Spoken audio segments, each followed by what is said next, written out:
tal? Bienvenidos y bienvenidas a Sentido Democrático, el programa del IEPC donde abrimos nuestras puertas a la ciudadanía para hablar de la cultura de la democracia y las instituciones que la defienden.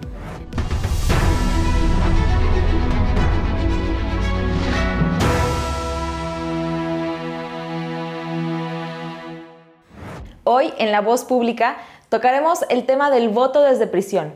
Como es costumbre, comenzaremos con una pequeña encuesta a la gente. No me había dado cuenta, escuché algo, pero no sabía si lo habían hecho efectivo, pero bueno, pues de alguna manera me da gusto porque pues están privados de muchos derechos, ¿no? No, lo desconocía, pero sí sabía que ya se venía hablando del tema desde hace tiempo. No lo sabía. Sí, anteriormente tengo entendido que no lo hacían, pero ahorita sí. No, yo desconocía eso. No, desconocía esa información. No lo sabía, pero yo creo que parte del castigo debe ser restringir sus derechos cívicos.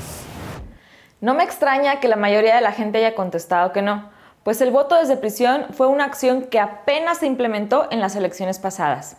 Te lo explico. En las elecciones del 2 de junio de 2024 en México pasó algo muy importante. Por primera vez, se permitió que las personas que están en prisión preventiva pudieran votar.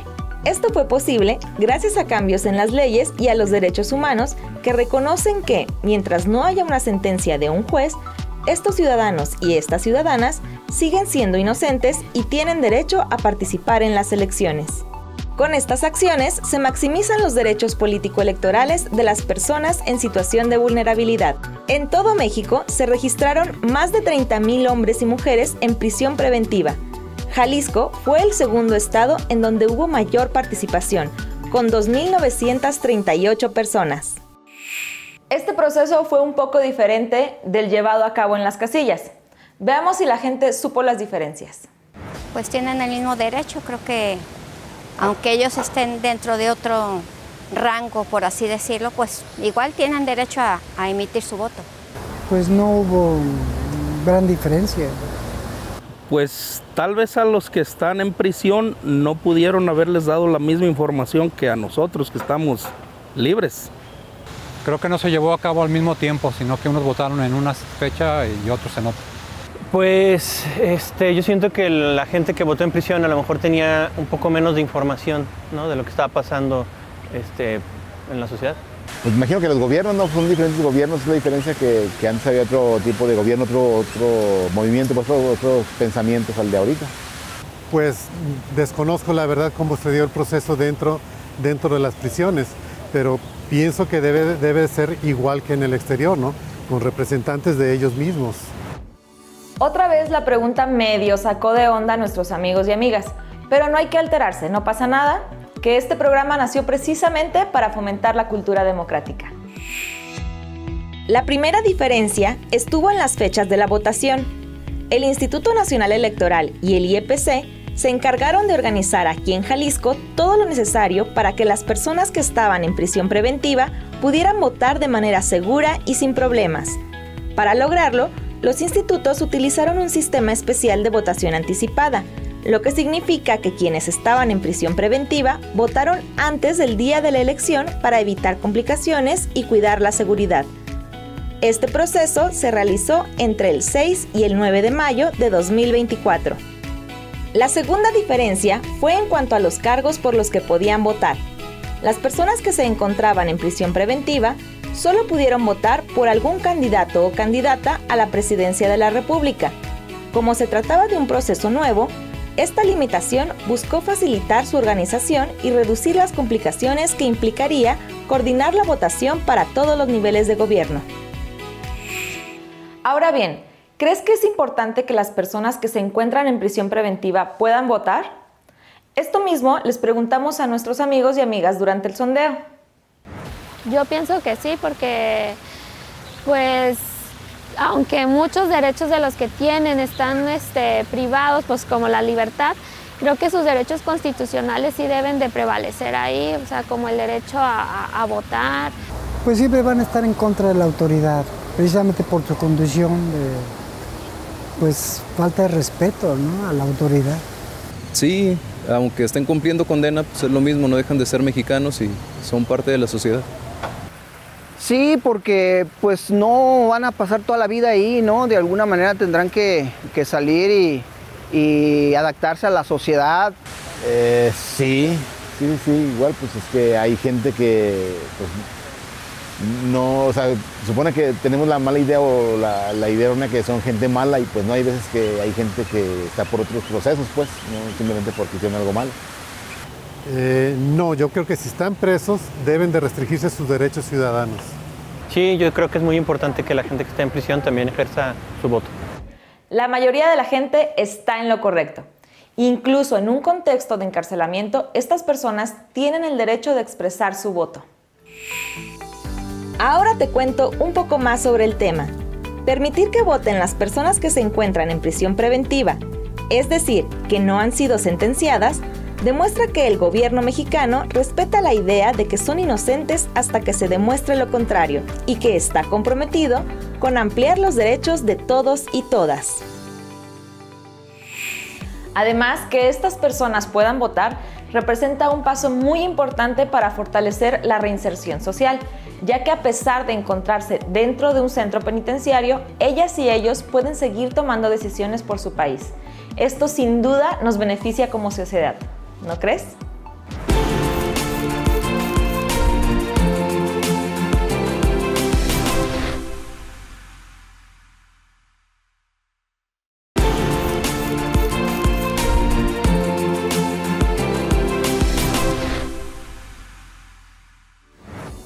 Este es un tema nuevo y muy interesante para algunos, incluso puede ser polémico.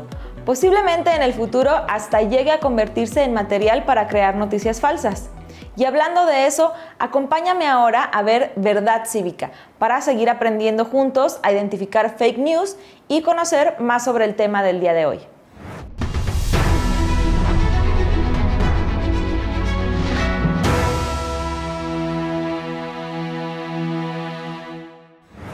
Qué gusto que nos acompañes nuevamente. Hoy analizaremos una noticia que apareció hace unos meses en redes sociales y medios internacionales. En agosto de 2024, comenzaron a circular noticias sobre la prohibición del uso de WhatsApp en Venezuela. Estas afirmaciones surgieron a raíz de que Nicolás Maduro decidió desinstalar la aplicación de su teléfono celular. Prohibir tajantemente el uso de una aplicación de mensajería sin duda genera revuelo.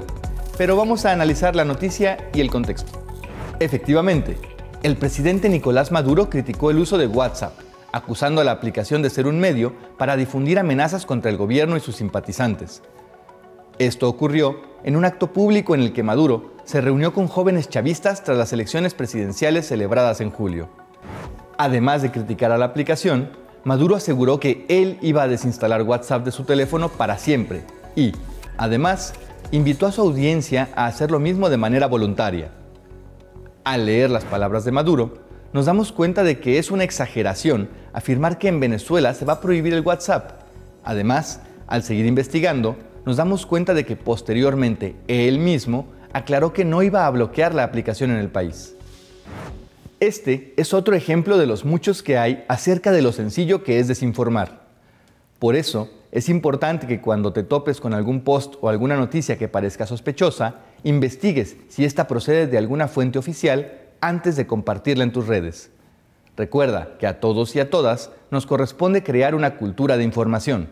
Fue mentira que en Venezuela se prohibiera el uso de WhatsApp, pero sí fue cierto que en las pasadas elecciones en México participaron muchos y muchas jaliscienses desde prisión.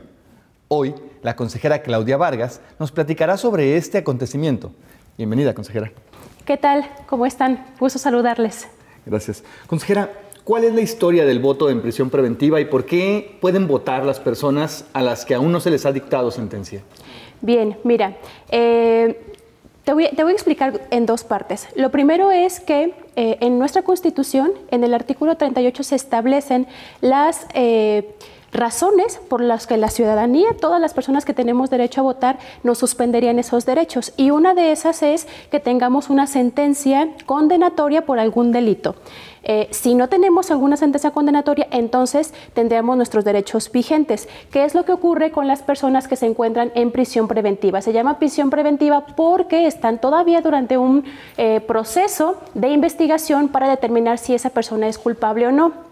Eso nos lleva al artículo 20 constitucional, que también dice que hay un principio que se llama de presunción de inocencia, lo que significa que toda persona que se encuentre en una investigación penal, hasta que no se le determine o se le decrete una sentencia condenatoria, esa persona debe de considerarse inocente. Entonces, eso lo dice la ley, pero ¿por qué es que el INE y nosotros, los institutos locales, decidimos empezamos a implementar el voto en prisión? Hubo 2 personas en una prisión en Oaxaca que presentaron un recurso ante el tribunal. ¿Y de qué se quejaban? Pues ellos decían justo que se encontraban ya hace algunos años en prisión y que no se les había dado el derecho de votar, y que al ser todavía considerados inocentes, pues sus derechos estaban vigentes y por esa razón tenían derecho de votar. ¿Qué pasó? El tribunal les dio la razón y entonces le ordenó al Instituto Nacional Electoral que iniciara una prueba piloto para ver de qué manera el instituto podría garantizar que las personas que se encuentran en prisión preventiva pudieran votar. Entonces, eso ocurrió. Ellos presentan su recurso en el 2018, en el 2019 el tribunal les da la razón, y a partir del 2020 el Instituto Nacional Electoral empieza a hacer pruebas piloto. ¿Qué es esto? Bueno, pues pruebas intentando garantizar que las personas pudieran votar. 2020, 2021, 2022 y ahora en este último proceso en el que en todos los estados de la República, incluyendo Jalisco, lograron poder votar. Un logro increíble. Consejera, ¿cuáles son los resultados de este ejercicio? Bien, mira, de manera general se pudo garantizar que todas las personas que se encuentran en prisión preventiva de los 32 estados de la República pudieran participar. No votaron todas las personas que se encuentran en ese supuesto de prisión preventiva. Se les preguntó si era su derecho participar. ¿Por qué? Pues porque al igual que todas y todos aquí podemos decidir si vamos o no a la urna el día de la jornada electoral. Entonces a ellos se les preguntó si estaban interesados e interesadas en poder votar. Quienes quisieran hacerlo presentaron un registro de interés diciendo yo quiero participar. De ese total de personas en el estado de Jalisco participaron 3,000, de las 3,208 que se registraron, votaron 2,938. Es un gran porcentaje, casi el 100% acudieron a las urnas. A nivel nacional se registraron un poco más de 30,000 y también participaron la mayoría, que fueron 26,563. Aquí es importante hacer una precisión. Votaron en su mayoría hombres que mujeres, pero esto ocurre también porque en la mayoría de los centros penitenciarios del país hay más hombres que mujeres. Para nosotros este dato es súper relevante porque primero nos indica que las personas en prisión sí quieren participar, es decir, les interesa la vida pública de su país, y segundo, pues que eso genera bastantes retos para la autoridad electoral, tanto nacional como local, para garantizar que todas las personas puedan hacerlo de una manera pues más sencilla, más eficiente y al igual que lo hacemos todas y todos nosotros. ¿Cuáles serían estos retos o qué es lo que falta para que se alcance o se siga implementando este ejercicio? Bien, mira, nosotros utilizamos una modalidad que se llamó votación anticipada, lo que significa que el voto se hace antes o días antes de que ocurra la jornada electoral para todas y para todos. ¿Qué retos identificamos en esta primera votación que tuvimos en el estado de Jalisco? Primero, pues que aunque se registraron bastantes personas, no es la totalidad de personas que se encuentran en el supuesto de prisión preventiva. Así es que tendremos que hacer promoción en los centros penitenciarios para que la mayor cantidad de personas se registren en primer lugar.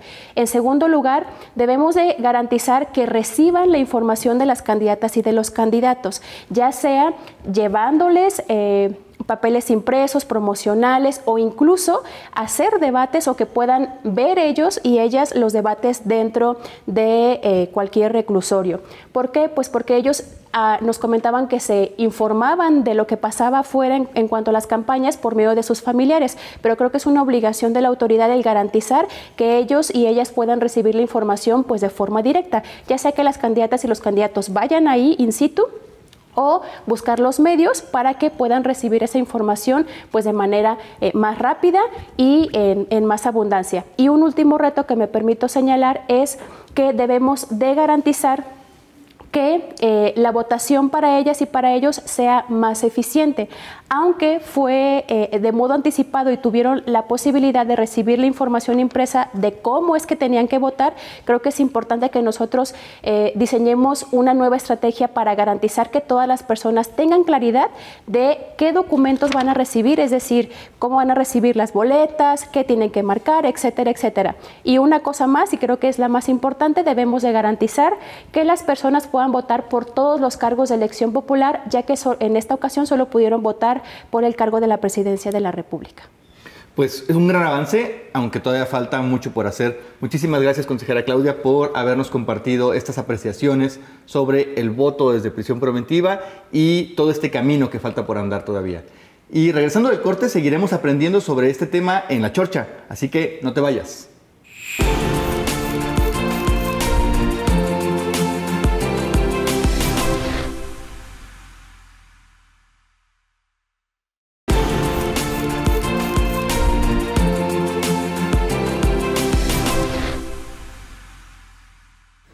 Esta chorcha va a ser diferente de las otras que hemos tenido porque conoceremos la experiencia de algunas personas que están en un proceso de prisión preventiva y que participaron en las elecciones pasadas.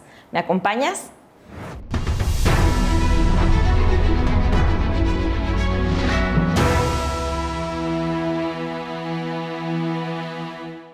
¿Qué tal, Erika? Muy buenas tardes. Muchísimas gracias por darnos la oportunidad de conocerte, de platicar contigo y sobre todo de conocer la experiencia que viviste de poder votar en estas elecciones que acaban de pasar.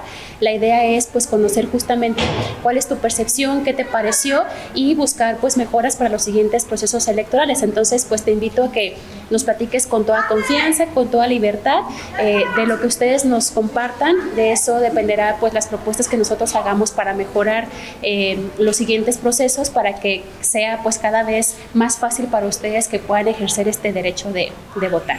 ¿Cuál es tu opinión? ¿Qué opinas respecto a que las personas que están viviendo un proceso puedan votar? Me pareció excelente, una iniciativa muy buena, puesto que los derechos políticos no están restringidos todavía, entonces sí se me hubiera hecho injusto que no tenerlos restringidos y no poder ejercer el derecho a voto. Y hablando ya de la experiencia en la votación, ¿qué le pareció? ¿Cree que fue organizado? ¿Le brindaron la suficiente información? ¿Qué me puede decir ya del proceso como tal? Fue muy organizada, se nos dio la suficiente información, se nos inscribió que éramos... teníamos la oportunidad de votar, que era todavía nuestro derecho.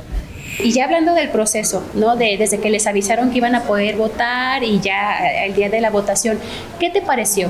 ¿Le modificarías algo? ¿Crees que estuvo ordenado? ¿Te dieron la suficiente información? ¿Qué nos podrías decir desde tu opinión? ¿Cómo fue todo este proceso? Realmente cuando nos dijeron no lo creíamos, pero sí nos agradó mucho la idea. Honestamente sí nos dieron mucho la información. Nosotros seguimos todo por televisión.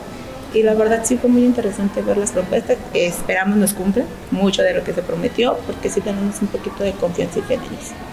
¿Y qué sentiste cuando estuviste frente a la boleta y tenías que marcar, siendo tu primera vez votando y que sobre todo que fue aquí al interior? Pues al principio sí me dio algo de nervio, pero cuando vi que las personas que mandaron para que nos dijeran cómo votar estaban bien acomodadas, se me quitó el nervio. Y ¿cree que el hecho de que puedan votar les permite sentirse todavía parte de una comunidad? Claro que sí, es para ejercer el derecho que tenemos de votar y hasta ahora sí que hasta ser votados, ¿verdad? ¿Cómo te enteraste de quiénes eran los candidatos y las candidatas por quienes ibas a poder votar, de sus propuestas? En parte las oí en la radio, los candidatos que estaban. Y parte cuando viene mi madre a visitarme, por ella me di cuenta quiénes eran los candidatos y las candidatas. ¿Y te enteraste o tus compañeras se enteraron de al final quién ganó, de cuáles fueron los resultados de las elecciones? Sí, nos enteramos por televisión, estábamos todos esperando y duramos los días de conteo y estábamos que veíamos y subían y decíamos, ay, que se quede el que queremos. Pero yo creo que todo cambio va a ser bueno, realmente traen como muy buenas propuestas, esa la checamos todas y independientemente de que nosotros estemos aquí también nos preocupa mucho el bienestar de nuestras familias, nuestros hijos allá afuera. ¿Tuviste oportunidad de ver algún debate o te platicaron de los debates que hubo entre las candidaturas, tanto para aquí, para Jalisco, como para la presidencia de la República? Sí me las platicaron y sí estuve siguiendo las opiniones de cada uno de los partidos y de sus candidatos. ¿Y qué te parecieron? Pues creo que nos falta mucho madurar como en nuestra vida política, sobre todo las personas que van a representarnos. Cuando vinieron a darles la información respecto a que iban a poder votar, ¿qué les explicaron o qué les dijeron? ¿Qué nos explicaron? Yo me quedé sorprendido porque, como le comento, pues, nunca había votado y que íbamos a ejercer el voto, nos llegó de repente la notificación. Te quedas sorprendido porque al menos yo tantos años encerrado se me hizo sorprendente. Dije, pues, nunca en la calle, nunca ejercí mi voto y aquí es un derecho que tengo. Supongo que hubo personas que tuvieron la posibilidad de votar y decidieron no hacerlo. ¿Qué les dirías a estas personas que no quisieron ir a votar teniendo la oportunidad? De hecho, yo tuve así como un debate con una compañerita porque ella no cree. Y yo le comenté, le dije, está bien, o sea, yo te entiendo esa parte porque yo creo que todo lo hemos vivido. Y le digo, pero realmente yo creo que es así como empezar nosotras y yo les diría que no desaprovechen la oportunidad porque realmente es su voz. Aquí se pelea mucho la libertad y es la libertad de expresión. Entonces realmente ellos están renunciando a un derecho que el día de mañana puede ser muy bueno. Les damos las gracias a Manuel, Ismael, Erika y Jorge por compartirnos su experiencia. Y gracias a ti, amigo, amiga, por tu atención. Si quieres ver las entrevistas completas, visita el podcast del IEPC Jalisco, Nos dieron voz, votar desde prisión, que puedes encontrar en YouTube. También en el canal de YouTube del IEPC está disponible nuestro documental 1000 rostros, una elección, en el que encontrarás más información acerca del proceso electoral. Recuerda, tu voz es el poder y el IEPC lo hace valer. Hasta el próximo episodio.